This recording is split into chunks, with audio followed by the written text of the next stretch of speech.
तो हमारी last video में आईपीएल 2024 से रिलेटेड जिन खिलाड़ियों को रिलीज किए जाने की खबर और अफवाहें इस समय मार्केट में सर्कुलेट कर रही हैं, उनके बारे में हमने बात की थी कि कौन से वो एक्सपेंसिव प्लेयर्स होंगे जो कि आईपीएल 2024 के मिनी ऑक्शन से पहले रिलीज किए जा सकते हैं। उसके बाद काफी सारे लोगों के मेरे पास कमेंट्स आए और जब मैंने थोड़ा सा खंगाला तो पता चला कि ट्रेड विंडो को लेकर सबसे ज्यादा सवाल इस समय बाजार में उठ रहे हैं और यही बात चल रही है कि आखिर कौन से खिलाड़ी ट्रेड किए जाएंगे और किस टीम में वो ट्रेड किए जाएंगे। तो ऐसे ही 5 खिलाड़ी जिनको लेकर के ट्रेड विंडो के रूमर्स इस समय पूरी तरीके से सर्कुलेट कर रहे हैं और आपने भी कई दफा इनको सोशल मीडिया पर देखा होगा। तो एक एक करके सभी 5 खिलाड़ियों को हम यहां पर एड्रेस करेंगे। But let me first clarify कि हम यहां पर ऑफिशियली ट्रेड विंडो की बात नहीं कर रहे हैं। जो रूमर्स चल रहे हैं, जिन प्लेयर्स का नाम निकल के सामने आ रहा है, उन 5 प्लेयरों की, उन 5 बड़े प्लेयरों की हम यहां पर बात करने वाले हैं जिनका ट्रेड विंडो, जिनका ट्रेड हो जाना एक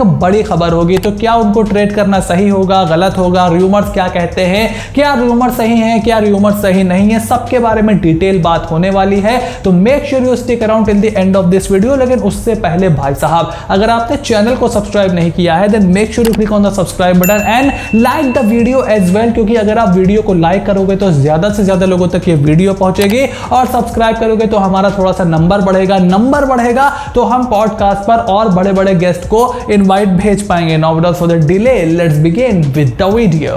नंबर 1 प्लेयर जिनके आईपीएल 2024 के ट्रेड विंडो में ट्रेड किए जाने की खबर काफी ज्यादा अफवाह बना रही है इस देवदत्त पड्डीकल फ्रॉम राजस्थान रॉयल्स। अब देवदत्त पड्डीकल को लेकर के जितना मुहिम, जितना कैंपेन मैंने इस चैनल पर चलाया है, मुझे नहीं लगता किसी ने उनके बारे में इतनी ज्यादा बात की होगी, बिकॉज राजस्थान रॉयल्स में जब से वो गए हैं उनका करियर थोड़ा सा नीचे की तरफ गया है और उनको टीम में रखने का, वो भी 7.25 करोड़ रुपए खर्च करने का, राजस्थान रॉयल्स को भी कोई फायदा नहीं हुआ है। बिकॉज मिडिल ऑर्डर में आप उनसे उस लेवल का प्रदर्शन नहीं निकलवा पाओगे जो आप उनसे एज एन ओपनर एक्सपेक्ट करते हो। और यशस्वी जायसवाल का केस ऑलरेडी आपके सामने है, कितना बेहतरीन उनका आईपीएल 2023 गया। उसके बाद वो टेस्ट क्रिकेट भारत के लिए खेल गए, वहां अच्छा प्रदर्शन किया। वनडे क्रिकेट वो बहुत जल्द खेल जाएंगे, वर्ल्ड कप के बाद आपको दिखाई देंगे और T20 फॉर्मेट में भी वो अब आ चुके हैं, वहां पर भी उनको ठीक ठाक स्टार्ट मिल गई है, उनके करियर को किक स्टार्ट मिल गई है। तो देवदत्त पड्डीकल भी सोच रहे होंगे ना कि यार 2021 में मेरा इतना बढ़िया डोमेस्टिक गया, उसके बाद मैंने भारत के लिए डेब्यू किया, मेरी बात होती थी कि क्या मैं वो लेफ्ट हैंडर का जो वैक्यूम है, क्या मैं शिखर धवन के बाद अगला ओपनर बन सकता हूं, क्या मैं भारत के लिए टेस्ट क्रिकेट खेल सकता हूं। आपको याद होगा 21 में उनकी मांग भी हो रही थी जब भारत इंग्लैंड में ओपनर्स की कमी से थोड़ा जूझ रही थी। तो देवदत्त पड्डीकल जब से मिडिल ऑर्डर में आए हैं वो लोगों के जहन से उतर गए हैं और काफी सारी ऐसी टीम्स हैं जो कि देवदत्त पड्डीकल को हाथों हाथ ले सकती हैं और अपनी पारी, उनकी ओपनिंग पारी की शुरुआत देवदत्त पड्डीकल से करवा सकती हैं। तो मेरे हिसाब से अगर आरआर को देवदत्त पड्डीकल को ट्रेड करना है तो ये एक ठीक डिसीजन होगा आरआर के लिए भी और देवदत्त पड्डीकल के लिए भी। लास्ट ईयर भी बहुत कोशिश की थी राजस्थान रॉयल्स ने, लेकिन अच्छी डील ना मिलने के कारण उनको ट्रेड नहीं किया गया था। But this year I think उनका ट्रेड हो जाना चाहिए। सेकंड प्लेयर जिनके ट्रेड विंडो में ट्रेड होने की रूमर्स बहुत ज्यादा मार्केट में सर्कुलेट कर रहे हैं is Harry Brook from Sunrisers Hyderabad. अब हैरी ब्रूक के बारे में हम ऑलरेडी इस चैनल पर काफी ज्यादा बात कर चुके हैं और मैंने कई बार इस चीज को एक्सप्लेन किया है कि एक 23-24 साल के विदेशी बल्लेबाज के लिए 13-13 crore is a lot of money जो कि एसआरएच ने उनके ऊपर खर्च किया था। और अगर वो वहां पर रुक जाते तो एक ही बार में वो राजस्थान रॉयल्स का पूरा पर्स खाली करा देते। But that is a different story. आप हैरी ब्रूक को जब लेकर के आए थे, जाहिर सी बात है आपने उनको टैलेंट को देख करके उनको इतने पैसे दिए थे ना, क्योंकि इंटरनेशनल क्रिकेट में उस लेवल का तो उनका कोई परफॉर्मेंस था नहीं, क्योंकि अभी वक्त ही कितना हुआ है उनको आए और आपने उसके टैलेंट के दम पर उनको इतने पैसे दिए। तो क्या एक सीजन के बाद उनको रिलीज कर देना या उनको ट्रेड कर देना सही डिसीजन होगा? आप और मैं दोनों जानते हैं कि ये बहुत ज्यादा जल्दबाजी होगी। हाँ, हैरी ब्रूक क्या ओवरपेड है? देखिए ग्रोसली ओवरपेड है, क्योंकि आईपीएल का कोई सैंपल साइज आपके पास था नहीं और इंटरनेशनल क्रिकेट में भी ऐसा नहीं है कि वो 8-10 साल से खेल रहे हैं। निकोलस पूरन को इतने पैसे मैं समझ सकता हूं, बेन स्टोक्स को समझ सकता हूं, सैम करन का सैंपल साइज अच्छा खासा था, उनको मैं समझ सकता हूं, कैमरन ग्रीन एक ऑलराउंड कैपेबिलिटी लेकर के आते हैं, उनका मैं समझ सकता हूं। बट हैरी ब्रूक को उनको 13 करोड़ रुपए एज अ प्योर बैटर बहुत ज्यादा एसआरएच ने ओवर पे कर दिया था। अब क्या उनको ट्रेड करना सही फैसला होगा, मैं उसके बारे में इतना ज्यादा श्योर नहीं हूं, क्योंकि अगर आपने उनको लिया है आसानी से आपको वो दोबारा मिलेंगे नहीं। हो सकता है आप हमेशा ये रिग्रेट करते रहो कि हमने क्यों इस खिलाड़ी को जाने दिया था, जितना पोटेंशियल उस खिलाड़ी में है। तो 1-2 सीजन और रखो, देखो कैसा चलता है। बट 13 करोड़ की टेंटेशन में समझ सकता हूं कि शायद एसआरएच को रियलाइज हुआ होगा कि भाई हमने थोड़ा सा ज्यादा ओवर पे कर दिया है। बट क्या इस सीजन उनको ट्रेड किया जाएगा, मुझे ऐसा बहुत ही मुश्किल दिखाई पड़ता है। थर्ड प्लेयर जिनके आईपीएल के ट्रेड विंडो में ट्रेड होने की खबर बहुत ज्यादा सुर्खियां बना रही है इस शुभमन गिल फ्रॉम गुजरात टाइटंस। और जैसे कि हमने हैरी ब्रुक के बारे में बात की कि हैरी ब्रुक को जो है वो आप ट्रेड कर लो शुभमन गिल से, और शुभमन गिल के बारे में ये रिपोर्ट निकल करके आई थी कि वो सनराइजर्स हैदराबाद में जाकर के उनके कैप्टन भी बन सकते हैं। तो ये एक बहुत ही बड़ा, बहुत ही मेजर डेवलपमेंट होगा अगर 2024 के ऑक्शन से पहले ऐसा कुछ होता है तो। और हमने एक डिटेल वीडियो बनाई थी जिसमें मैंने पूरा आपको सिनेरियो समझाया था कि शुभमन गिल को के जो स्टॉक्स हैं वो अब बहुत ज्यादा बढ़ चुके हैं, क्योंकि जब वो जीटी में गए थे तो कोई उनको टी20 फॉर्मेट का प्लेयर मानता नहीं था टू बी रियली। उन्हें सबको लगता था हाँ ओके है, ठीक ठाक है, अच्छा टैलेंट है, but he is more suited for test cricket and ODI cricket. बट जिस तरीके से वो अपने गेम को ऊपर लेकर के गए हैं, और ये होगा, आप हैरी ब्रुक के साथ भी ये देखोगे कि जैसे जैसे आपकी एज बढ़ेगी, थोड़ा सा एक्सपीरियंस आएगा, वो 25-26 साल की जब एज करीब आएगी, आप एक बहुत ही कंप्लीट बल्लेबाज देखोगे। शुभमन गिल और हैरी ब्रुक दोनों को मैं यहां पर बता रहा हूं।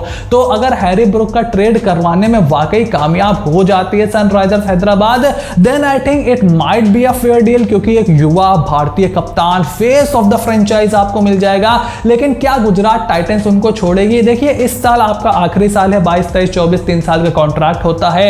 उसके बाद खबर निकल करके आ रही है कि शायद ड्राफ्टिंग सिस्टम भी इंट्रोड्यूस कराया जा सकता है 2025 से, और दोनों चीजों के बारे में बात हो सकती है कि थोड़ा ड्राफ्ट होगा, थोड़ा सा ऑक्शन होगा, जैसे हम SA20 में देख रहे हैं। तो इस साल ये रूमर्स का सच होना मुझे तो थोड़ा सा मुश्किल जरूर दिखा देता है, बट यू नेवर नो कि आईपीएल में हमें क्या देखने को मिल जाए। फोर्थ प्लेयर जिनके आईपीएल 2024 के ऑक्शन से पहले ट्रेड हो जाने की खबर अभी कुछ हफ्तों पहले या कुछ दिन पहले तक बहुत ज्यादा सुर्खियां बना रही थी, Quinton de Kock from Lucknow Super Giants. अब उसके पीछे लॉजिक ये दिया जा रहा था कि क्योंकि एलएसजी के पास ऑलरेडी निकोलस पूरन के रूप में एक परफॉर्मिंग विकेट कीपर मौजूद है, मिडिल ऑर्डर में बल्लेबाजी कर सकते हैं, और काइल मेयर्स के रूप में उनके पास एक धुआंधार ओपनिंग बल्लेबाज भी मौजूद है जो कि केएल राहुल के साथ पारी की शुरुआत करेगा। ऐसे में 6-6.25 करोड़ के क्विंटन डी कॉक को वो हो सकता है कि ट्रेड कर दे या फिर रिलीज कर दे, क्योंकि एक तो लखनऊ की धीमी पिच है, बड़ा मैदान है, वहां पर क्विंटन डी कॉक जो कि पेस को ज्यादा पसंद करते हैं, उनकी परफॉर्मेंस उस तरीके से निकल करके नहीं आएगी, और उनको ज्यादा से ज्यादा वक्त बेंच पर बैठना पड़ेगा, क्योंकि टीम ऑलराउंडर के तौर पर काइल मेयर्स को ज्यादा पसंद कर रही है। निकोलस पूरन के रूप में एक उनके पास विकेट कीपर ऑलरेडी रहेगा, और उसके बाद अगर बैकअप कीपर की जरूरत पड़े तो खुद कप्तान राहुल ये कीपिंग कर सकते हैं। और फिर SA20 में जो पिछले दिनों बदलाव हुए हैं, जो चीजें हुई हैं, उसको लेकर के भी ये फैसला, ये चीज बताई जा रही थी कि इनको रिलीज किया जा सकता है। और ऐसे में जो टीम्स एक ताबड़तोड़ धुआंधार विकेट कीपर जो पारी की शुरुआत कर सके, like Kolkata Knight Riders and some other franchises as well, वो क्विंटन डी कॉक को उठा सकती हैं। बट मेरे हिसाब से एलएसजी, गौतम गंभीर, ये ऐसी टीम है जो कि बहुत ज्यादा चेंजेस पसंद नहीं करती है अपने स्क्वाड में, तो मुझे नहीं लगता कि ये चीज होने वाली है। हाँ, अगर हो जाएगी तो क्या I will be surprise? Probably not, क्योंकि लॉजिक तो यही कह रहा है कि आप अगर मेयर्स और राहुल के साथ शुरुआत करोगे, पूरन ऑलरेडी आपके पास ही विकेट कीपर है, तो क्विंटन डी कॉक का वो भी लखनऊ की धीमी पिच पर आप क्या करोगे? बट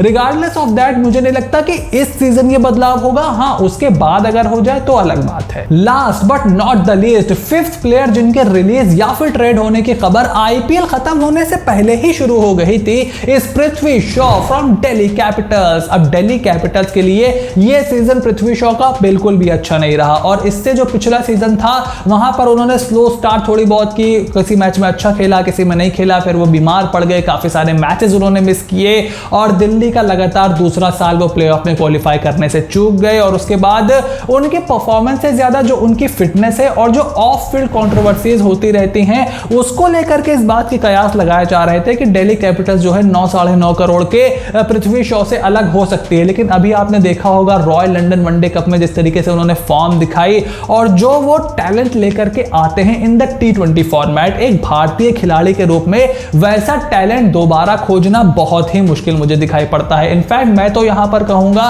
कि अगर दिल्ली कैपिटल्स देवदत्त पड्डीकल को ले लेती है और उनके साथ पृथ्वी शॉ के साथ पारी की शुरुआत करती है तो ये एक फ्यूचरिस्टिक और एक बहुत ही अच्छा कदम होगा, क्योंकि वार्नर ज्यादा लंबे समय तक आपके साथ रहेंगे नहीं। वार्नर का पिछला साल अच्छा था, रन्स थे उनके पास, लेकिन वो इंपैक्ट वार्नर का नहीं था और अब वो उम्र का तकाजा भी थोड़ा थोड़ा दिखने लगा है। तो फ्यूचर की तरफ क्या आप सोच सकते हो, क्या ये सारे फैसले आप ले सकते हो? That will be very interesting to see. But Prithvi Shaw की जहां तक बात है, मुझे नहीं लगता कि इस साल दिल्ली कैपिटल्स उनसे अलग होने वाली है। जैसे कि हमने कॉन्ट्रैक्ट्स के बारे में बात की, आप देखोगे कि क्या पृथ्वी शॉ अपनी फिटनेस पर काम कर कर उस ताबड़तोड़ अंदाज में वापस आ सकते हैं जो उनसे उम्मीद जताई जा रही थी। तो इस रूमर के बारे में मेरा ओपिनियन ये है कि यहां पर ऐसा होता दिखाई मुझे तो नहीं दे रहा है। तो आईपीएल 2024 की ट्रेड विंडो के इन अफवाहों को लेकर आपका क्या ओपिनियन है? Make sure to write it in the comment section down below कि मोस्टली ये जो बड़े बड़े बल्लेबाज हैं, ये जो बड़े बड़े नाम हैं जिसमें से